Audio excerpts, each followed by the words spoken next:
You're not living as you. Nietzsche reveals the way back. You wake up. But something is off. You check your phone. You smile. You move.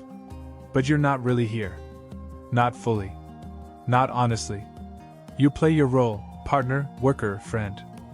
Yet deep down, you feel like an actor. Like someone else is living your life. And the real you? Buried. Forgotten. Caged behind your own face. Nietzsche called it a mask. An identity forged by fear, comfort, obedience. You were taught to be this version of you. To fit in, stay safe, be good. But that costume? It's suffocating your soul. Because your true self isn't asleep. It's screaming beneath the silence. Begging to return. To break through. To live. This video won't comfort you. It's not for the version of you who fits in. It's for the one who remembers. Who knows something is wrong.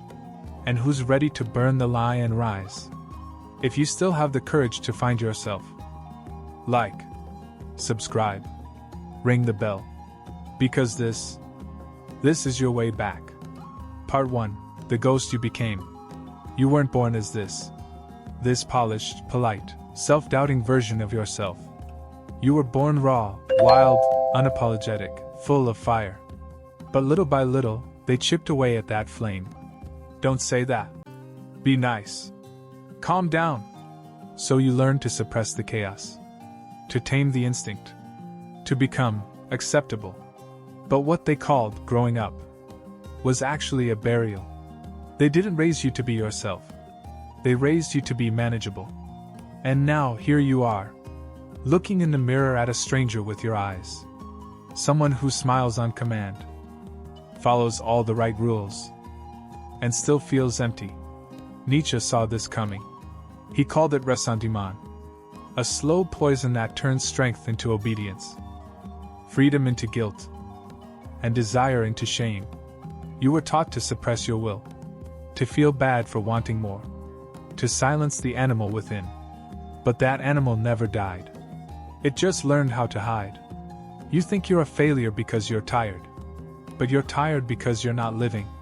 You're performing, pretending, and your soul is exhausted from the act. You weren't meant to be a replica. You were meant to be a rebellion, a living contradiction, a beautiful, brutal force of becoming.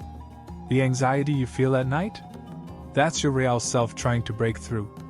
That sense of being off in every room? It's your truth fighting the performance. And all the self-help in the world won't save you. Because what you need isn't healing. It's remembering. And then destroying the version of you that was never real to begin with. You weren't meant to disappear into this life. To nod, agree, comply. You were meant to erupt. To disturb the silence with your truth. But they trained you to be quiet.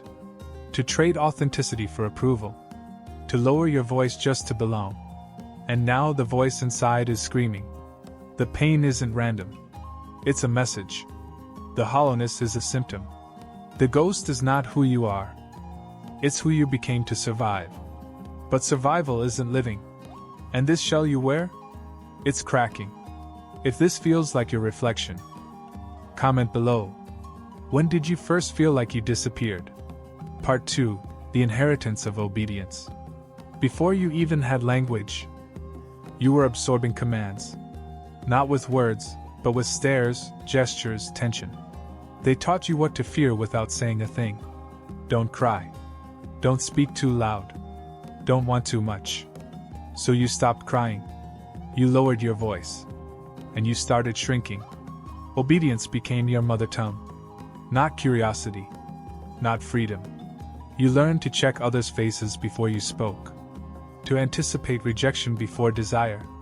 And in that quiet calculation, your soul was exiled. Because to be accepted, you had to amputate your essence. Nietzsche saw how deep the training went. He wrote of the herd. How people would rather be secure than sovereign. How we're bred to conform. To sacrifice our wildness at the altar of approval.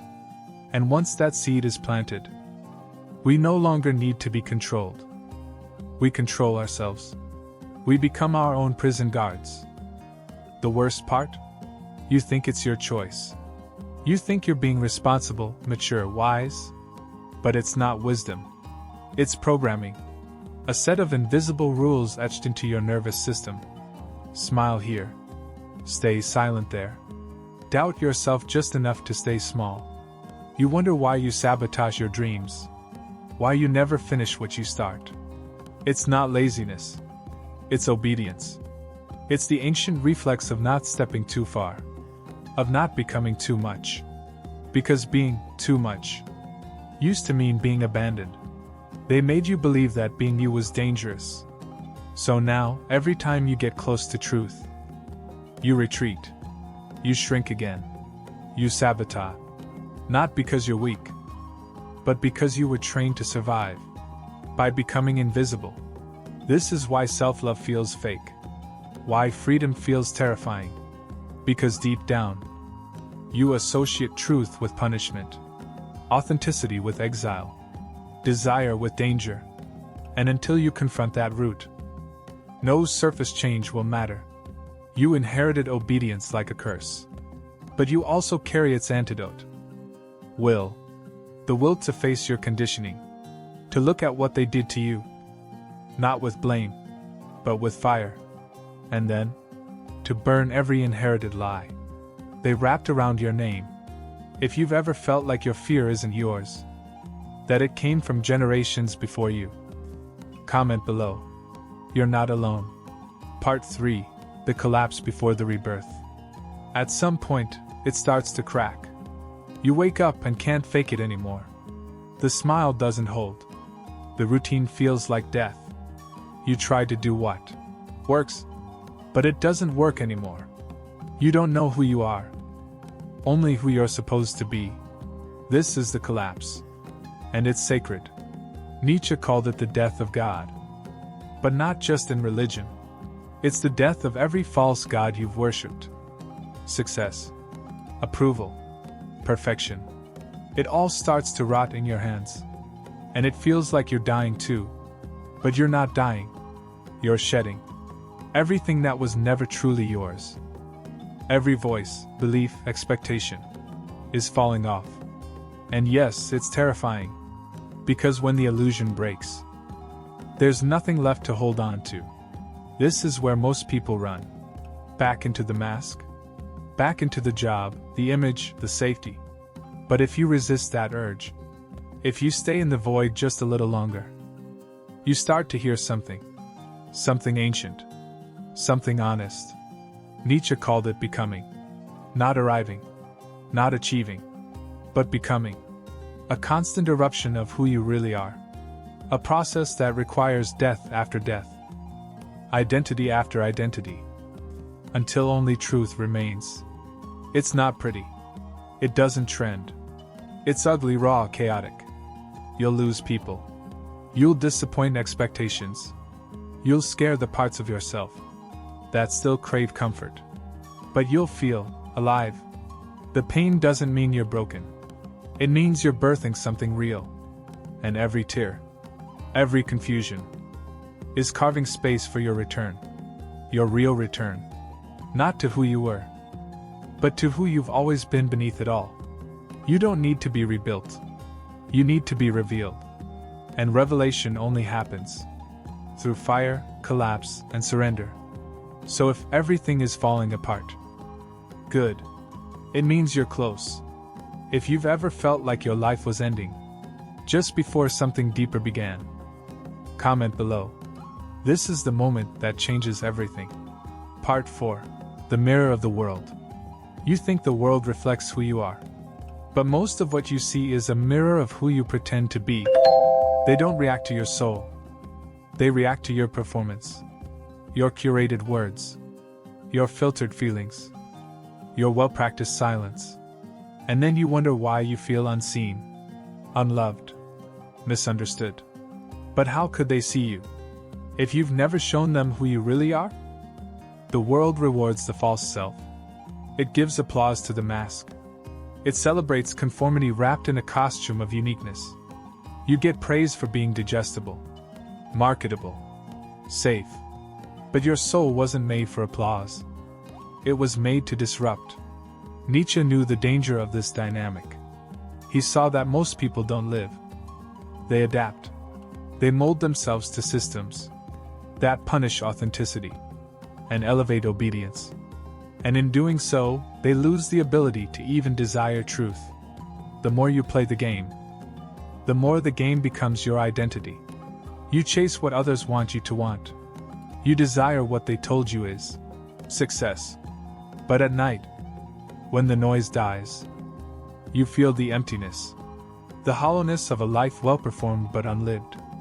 Your environment is not neutral. It's training you. Every interaction, every reward, every rejection. It's shaping you. And if you don't become conscious of it, you'll become exactly what it needs you to be. Silent. Predictable. Contained. This is why waking up hurts. Because the world that clapped for you doesn't recognize the one you're becoming. The real you isn't always liked. It's not easy to digest. It questions. It disrupts. It burns the narrative. And so the world pushes back. People fall away. Doors close. You're told you're changing. Too much. Too fast. Too far. But that's exactly how you know. You're getting closer to the truth. They won't celebrate your awakening. Not at first.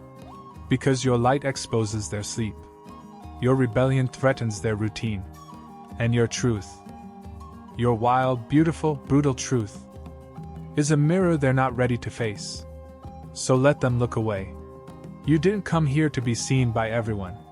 You came to see yourself. Fully. Without flinching. If the world's rejection has ever made you question your truth, comment below. Your awakening is not a mistake. It's a mirror. Part 5. Pain is the proof that you're real. Pain isn't the problem. It's the proof.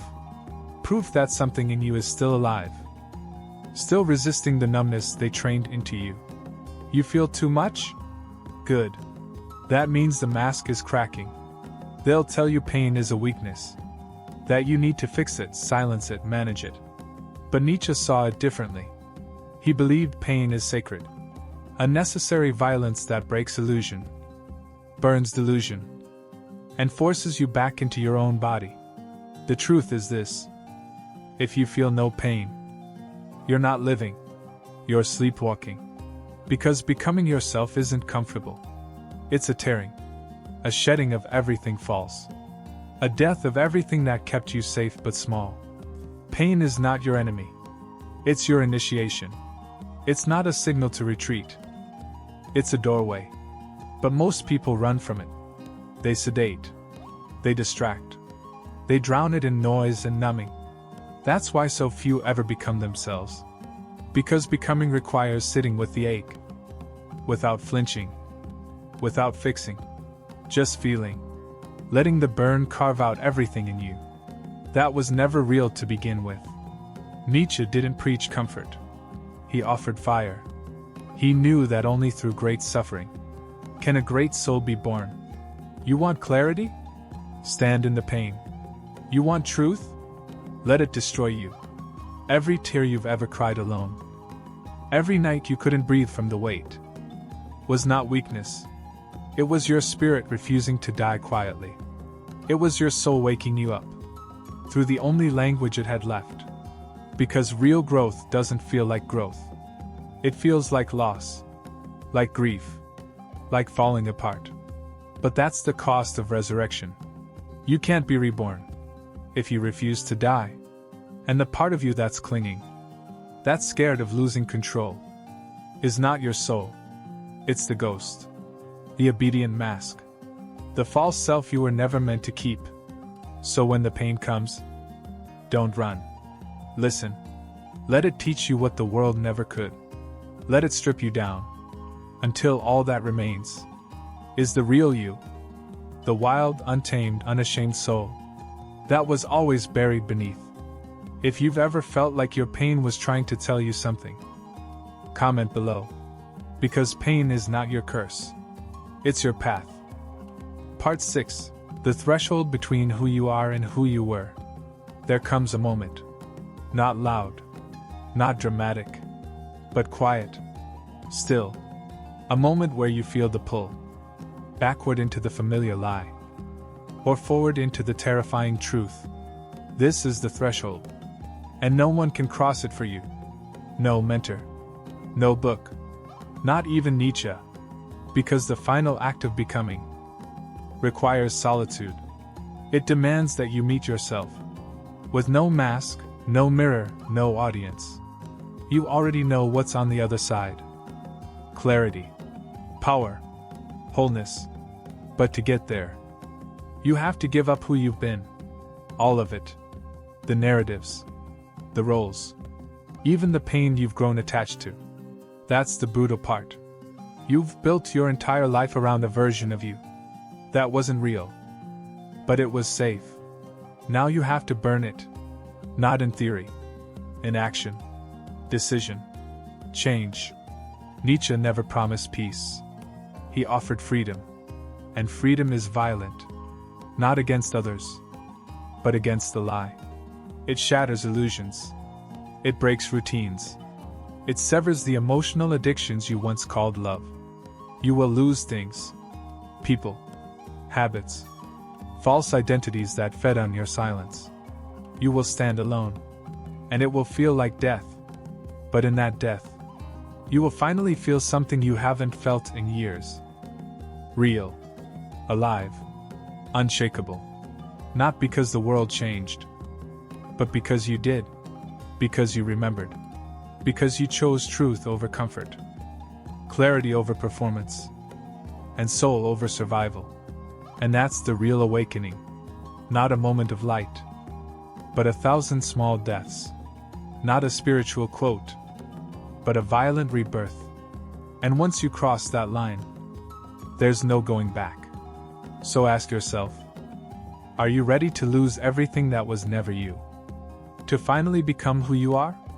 If you feel like you're standing at that threshold right now, comment below, and then step forward. We're waiting for you on the other side. Part 7. You were never meant to be a ghost.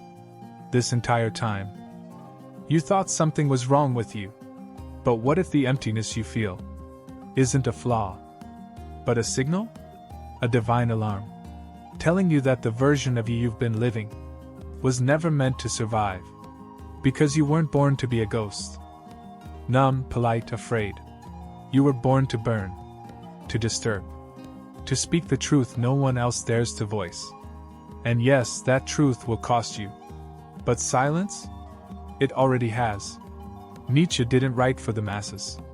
He wrote for the few. The ones who still hear the call. Who still feel the fire beneath the numbness. And if you're here, still watching, still breathing through the ache, then you are one of those few. This isn't just a video. It's a threshold. And you've crossed it. So don't stop now. The world needs your real voice. The one buried under the years of performance. The one no algorithm can predict. You've seen the lie. You've felt the pain. Now you know the way back. Not to who you were, but to who you were always meant to become. So like this video. If something inside you woke up, subscribe. If you're ready to burn the old self and begin again. And turn on the bell. So you don't miss the next ritual of remembrance. Because this channel, this is not content. It's initiation. Comment below. What part of you are you ready to leave behind? So your soul can finally rise? And share this with someone who's still asleep inside their own skin. Someone who forgot they were never meant to be tame. You're not alone. You never were. Now go and become.